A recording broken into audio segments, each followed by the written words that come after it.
Today, I'm going to give you 5 tips for empathy at work. It's so important to show empathy. And I want to give you an example first of something that I experienced last week, which was quite shocking to me. And I was triggered, honestly. I'm so used to people providing empathy, and because I teach how important it is, and because it truly is important from a human being perspective if you want to build relationships. So this is what happened. So let me tell you. I'm on the phone with a claims adjuster who I did not know. New claim that was filed with an accident minor that happened. So it's all fine. But I was talking to her and told her about my husband's kidney transplant, which was why I was delayed. It's not like I was telling her my whole life story. I just said, "Hey, I wanted to let you know I had sent you an email a few days ago to give you the reason why I didn't get back to you yet. And by the way, time out for anybody here who's listening that has sent us great wishes and kind words and encouragement. Thank you. It has been quite a long road of 5 long, excruciating years of what people don't see behind the scenes of the challenges that being on dialysis takes. And so we are so thrilled to have this new kidney in my husband's body. So back to this woman in the conversation. So I had mentioned that to her. Hey, I sent you an email. It sounds like you didn't get it, but I've been a little bit delayed, so I haven't made a decision yet, but I will make one by Monday. And she says, okay, I'll put my notes in to call you Tuesday. There was what? There was no acknowledgement whatsoever about my husband getting a kidney transplant. Now, I recognize that she isn't responsible for me. We don't have a relationship. She doesn't technically have to say anything, but what an awful experience from my perspective. And she's a customer service rep. So I think it is good to look at both perspectives, which I did have some friends tell me, you don't know what she's been through. Who knows what was going on for her? Maybe she had no idea what to say. And this is what inspired this episode because I thought I want to make sure that every person is equipped with how to practice empathy. It doesn't matter if it's at work or not, but it is really important at work. And because I focus primarily on people elevating in their career, that is why I'm going to give you these 5 tips today and help you hopefully also think about the things that you're saying or not saying when people throw out what I would call a bid for connection. And when you have somebody that shares something vulnerable or exciting to celebrate or just something, you want to acknowledge what they've said. That's really, above all else, that's what we're talking about here is acknowledging the person's existence, what they're going through, and what they've said. That, and the reason why, is not just because it's a nice thing to do, but it builds relationships. It increases connection. It makes the in the moment conversation more palatable, more interesting when you have that connection. It's kind of like when somebody tells you they're from a certain place and you've been there or maybe you live there. It's like, "Oh my gosh, I'm also from Minnesota," or "I've also been to New York," or wherever it is. And if we can think about that, the power of all of this empathy work is because it helps with connection, it helps deepen relationships, and that helps build trust. And when you have more trust, you have good relationships, then you move up. You naturally get more opportunities because people like you and they think highly of you. And Allison Forgale, as I talk about a lot now from the book Likeable Badass, she does a lot of work around status. And the more status you have, so in other words, if somebody thinks highly of you, then you're going to automatically have more opportunities. So here are the 5 I want to focus on. Number 1 is to practice active listening. It's amazing how basic this is, and yet it's so important. Simply pause to let someone else speak. Too often, what happens is we're listening and we're doing other things. I'm guilty of it too. We're on our phones, we're reading emails while somebody else is talking. And the gift of being present is the best gift of all that you could give someone. So, the hardest part to actively listen is to actually focus on what the person's saying rather than thinking about what you're going to say next. Too many of us are guilty of that. So, one tip around this is to listen as if you had to repeat what they were saying. If you listen from that place, some people call it high interest listening. When you listen from a place of high interest, it is so incredibly valuable because you're going to be much more present and you actually will be able to reflect back if you wanted to do that. And remember to maintain eye contact, whether you're on Zoom, Teams, or it's in person. Be careful about looking away, even when you are in a virtual environment and perhaps there's other people talking. Please be mindful of how often you're on email or looking at your phone rather than actually listening to what the person is saying.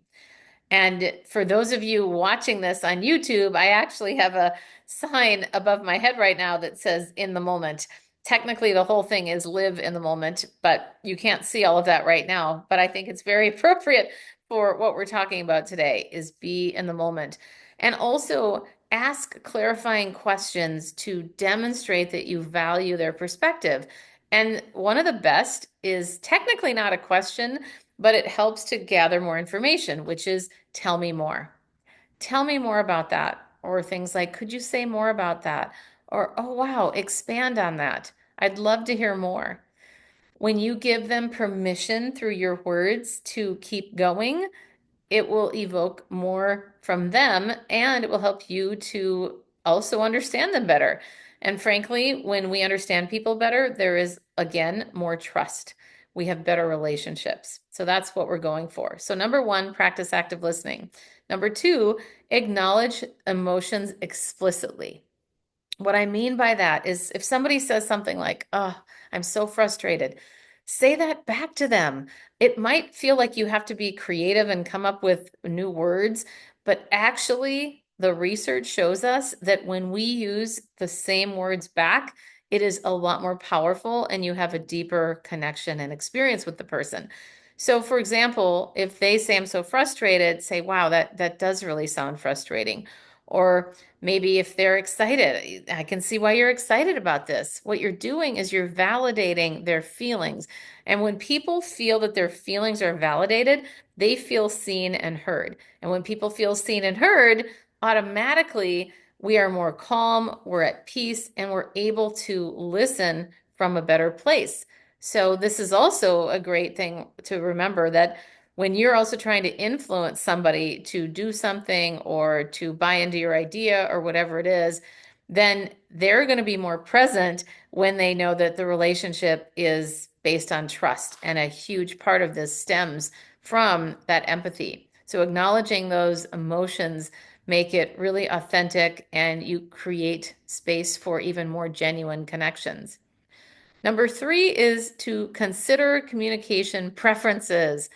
Some people prefer direct feedback while other people need a more gentle approach. Now, I'm not trying to say to sweep things under the rug, but I would pay attention to how different team members actually respond to different communication style and adapt accordingly. And most importantly, ask them, hey, what is your style? What do you prefer? Do you prefer email, a phone call, a text? What makes you feel important? What makes you feel seen? And you may have heard me in the past talk about somebody that in my teenage years actually told me as a mentor, imagine that every person that you encounter has a sign above their forehead that says, make me feel important. And that advice has gotten me really far because it is so helpful. It is a basic human need to feel seen and heard. And when you can help somebody do that and you create space for that, oh my gosh, the world is your oyster. It is very, very powerful. Number four is to check your assumptions.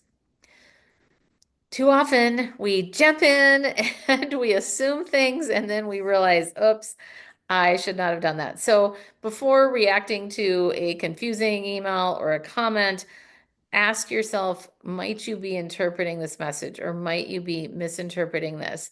And when you're in doubt, seek that clarification. So ask clarifying questions rather than responding based on potentially incorrect assumptions. I think we can all think of a time where we have done this. And in fact, I heard a really awkward one this past week when I was speaking at a conference. A, a woman told me that somebody came up to her. I think it was a like a grandfather figure, an older gentleman compared to her, and she was in her early 30s. And he asked her, he said, "Oh, looks like you're expecting." And I think this is the classic one that I think just for a general rule of thumb, we should never say that somebody is pregnant or expecting unless we absolutely know that. So, what I loved is her response. She paused and then she said, "That's a really weird thing to say out loud." I thought it was absolutely brilliant. So, you don't want to be snarky or be rude, but I do think that it's good for all of us to check our assumptions and know, is that something that we actually know? Or are we jumping to conclusions? Because so often we jump to conclusions. I've had this happen multiple times. I'm thinking in particular about a couple of friends over time that are quick to give advice and they jump to conclusions. And then I have to laugh and go, that isn't actually what I needed right now in this conversation. Thank you for caring about me and that you want to help me. And yet, I want to tell you, let's take a quick step back because you technically made an assumption that I needed advice when I really did not. I just needed you to listen. The last one, number 5, is to make space for different voices. So think about this in meetings. Notice who isn't speaking and create opportunities for their input. Ask for people to give a contribution. Hey, so and so, would you like to share? Or what do you think about this? It is nice to ask people in advance, are you okay with me calling on you during a meeting? That's a nice, courteous thing to do. So you've got to always use your best judgment, of course, and determine what is going to make the most sense. But sometimes the most valuable perspectives come from those who don't naturally command attention in group settings. So we've got to be mindful of those people. And again, going back to being the most inclusive leader, the best possible scenario would be to make sure that everybody is given a chance to speak. And sometimes people aren't as comfortable with that. So why not you be the one to encourage other people to speak? Let's review our 5 tips for practicing empathy at work. Number 1, practice active listening. Number 2, acknowledge emotions explicitly. Number 3, consider communication preferences. Number 4, check your assumptions. And number 5, make space for different voices. And as a reminder, if you know anybody that is looking for a speaker or an executive advisor to come in and help them with their communication, I would love to have a connection. And I also love to speak at women's conferences. I've been doing a lot of that over this last couple of months, and it is so rewarding every single time. And as a reminder, you've got those 9 words to avoid and what to say instead that are a free guide, or is a free guide rather, with those components in it on my website, as well as if you are a leader, especially in the hospitality industry, but I've actually opened this up to any executive leader. The Powerhouse is my mastermind that meets twice a month, and I would love to talk about whether that might be a fit for you. So until next time, practice that empathy.